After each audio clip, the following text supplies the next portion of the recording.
Miss Yulin Castro, abay durog sa lahat ng mga komento na nanggaling mismo sa mga actors, actresses at ilang mga content creators. But before that, if you haven't subscribed yet to my YouTube channel, please don't forget to like, share, and subscribe at i-hit mo na rin ang notification bell for more showbiz updates. Bago tayo of course magpatuloy sa ating updates for today's video, nais ko pong pasalamatan kayo for always watching and trusting this channel. Thank you so much sa inyong palagiang panonood at palagiang ninyong pagsubaybay sa mga updates po natin. Maraming salamat po. Matapos ngang umingay ang pangalan ni Miss Yulin Castro, also known as Yobab, isang content creator at isang TikTokerist na kung saan siya po ay sumikat dahil po sa kanyang mga nakakatawang content. Isa sa mga content na ginagawa nito ay ang pagkakaroon po ng food review sa mga lugar na kanyang pinupuntahan. At sa isang pangyayari nga kung saan siya po ngayon ay bugbog sarado para sa mga masasakit at maaanghang na salita ng mga kapwa niya content creator, no? At ng ilan sa mga journalists, ilan sa mga actors ng Pilipinas na nagbigay po ng komento patungkol sa isyong ito. So, hindi lang po yun dahil durog na durog at bugbog sarado na din si Miss Yulin Castro sa ilang mga negatibong komento mula naman sa mga netizen dahil po sa hindi nagustuhang pag-asal nito sa food review sa isang coffee shop sa Iloilo kung saan sila po ay namataan kasama ng kanyang kaibigan, kanyang BFF sa lugar na ito. At hindi nagustuhan ng ilang mga netizen ang kanilang napanood nang napamura pa nga itong si Yulin dahil hindi niya nagustuhan yung pagkain inihain sa kanya. Ngayon, ito yung mga comments sa kanya ng mga netizen. No? When offering feedback, especially if you're not a renowned critic, it's important to exercise basic decency and kindness. Everyone deserves respect regardless of their status or appearance. Fame is fleeting and humility goes long way. So before you judge others harshly, take a moment to reflect on yourself and respond with grace and class. Sabi naman ng mga isang pang netizen, kasuhan na yan. So, ganyan ang sigaw nila. Meron pa pong nagsabi, this is gonna be a free country. It's been utterly devised as nonsensical way of logic. Free country in what sense? Kung ipapairal natin ang free country logic, then we can demand that we pay nothing at all as we voice to people that since this is a free country, we can do what we want to do. Sabi pa ng isa pang netizen, dapat dyan persona non grata. And sabi ni Mr. ng isa pang netizen, baka malaki yung bayad sa kanya para siraan niya yung kinainan niya. Sino ba ako para paniwalaan niyo? Sabi ni Dexter, bakit kailangan magmura? I-report na natin lahat ng channel para masuspend hanggang hindi siya mag-public apology. And sabi ni Gilia, iba niyo na yan sa Iloilo, persona non grata. Ayan, ganito po yung sigaw ng ilang mga netizen dito po kay Miss Yulin Castro towards the incident kung saan ay hindi nga naging maganda yung kanya pong kanyang naging critic. Sabi pa ng isa, hindi naman pwedeng invalidate ang nararamdaman ng taga Iloilo if they want to cancel or declare Yulin as persona non grata, nasaktan sila karapatan nila yon. Ayun, so ito naman yung kanyang opinion patungkol sa bagay na ito. Pero syempre, hindi pa rin nakalusot itong si Yulin sa ilang mga celebrity at content creators na nagbigay din ng payo dito po sa isang content creators na si Yulin Castro or Yobab. Hanggang ngayon ay binubugbog pa rin ng masasakit at maanghang na salita ang content creator na si Yulin Castro dahil sa ginawa niyang food review sa isang coffee shop sa Iloilo. Bukod sa mga netizen ay nag-react din ang ilang mga celebrity tulad ni na OG Diaz sa panlalait ni Yulin na kilala bilang pambansang Yobab sa mga nilafang niyang pagkain sa pinuntahan niyang coffee shop.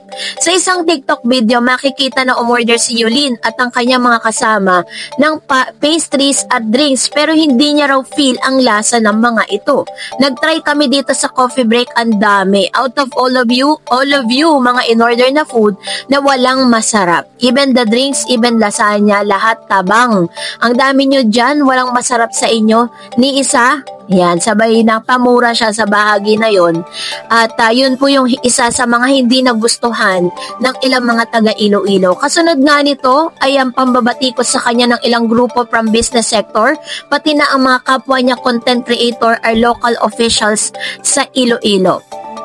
Sa Facebook page naman ng TV host at talent manager na si Ogie Diaz, nagbahagi siya ng mahabang post na may kaugnayan sa kinasasangkutang issue ni Yolene. Si Enchong D ay nagturo sa akin na pag hindi kasarapan ang pagkain, wag mong i-post na hindi masarap. Sabihin mo lang, hindi nakapasa sa panlasa mo kasi hindi naman magkakapareho ang taste buds natin. Pwedeng hindi masarap sa'yo pero masarap sa iba. Hanggat kakayanin, hindi tayo para manira ng negosyo, lalo na sa food business at online food delivery. Basta, pag pinagdalan ako para matikman ang kanilang produkto, thank you.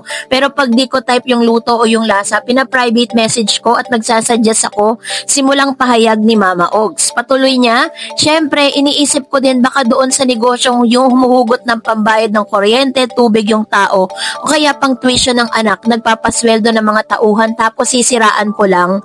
Wag, hindi tama, sabi niya. Kung hindi masarap, dini-DM or direct message ko para improve niya. Diyos ko, sa panahon ngayon na mental health nang inaalala ng mga tao sa kanilang sarili.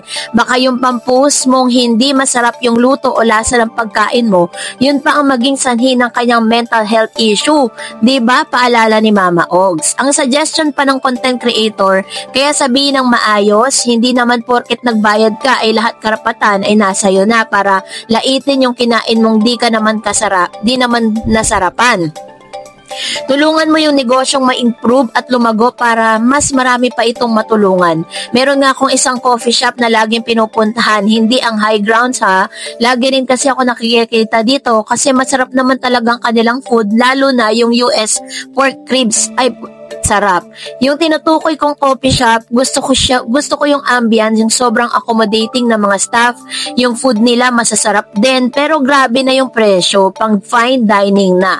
Sabi ko doon sa isang staff, alam nyo, lumampas sa 500 ang presyo ng pasta, pero nabawasan naman ang lasa. Mas masarap pa nung 345 pesos lang. Ba't ganun? Saka kung kani salad, puro carrots na lang, nawala na yung kani. In fairness to them, it's either palitan nila or hindi nila pabayaran. Alam nilang valid yung complaint ko at sasabihin daw nila sa branch head. In fairness, pagbalik ko, okay na, masarap na ulit, sabi niya. Palagi raw iniisip ni Mama Ogs na maraming umaasa sa negosyo. So help them sell, make profit, at kung may kapalpakang mag-suggest, wag siraan ang negosyo. Yung ipinapadalang food sa amin, pag nasarapan kami, aba, next time around, umu-order na kami, nagbabayad na kami. Although yung iba, nag-i-insist na wag ko na raw bayaran dahil malaki ang naitulong ng post namin sa kanilang negosyo. Anyway, sabi ng isang friend ko, dapat nagpapabayad ka pag pinopost nila yung mukha mo na sarap na kinakain ang produkto nila. Hindi po ako nagpapabayad. Nagpapaalam naman sila, pinapakita ko yung mukha ko pag masarap ako. Kasi masarap naman talaga. Yung next order namin after the pre-taste, binabayaran ko na para naman makatulong sa kanilang negosyo. Ang lagi ko lang bilin sa kanila, be consistent. Hindi ko naman kasi alam kung delivery lang sa akin ang sinarapan. Pero pag iba ng umorder, nababawasan ang sarap. Say pa ng talent manager. So, huling nagpaalala din si Ogie Diaz o basta sa mga vloggers, influencers na nagpo-food review, pag di nasarapan, tawagin yung staff at sabihin ng maayos ang complaint. Hindi porke may platform ka, dapat ka ng katakutan dahil kilala kang nagsasabi ng totoo. Di ba pwedeng magsabi ng totoo at magsuggest sa mismong may-ari o staff of cam?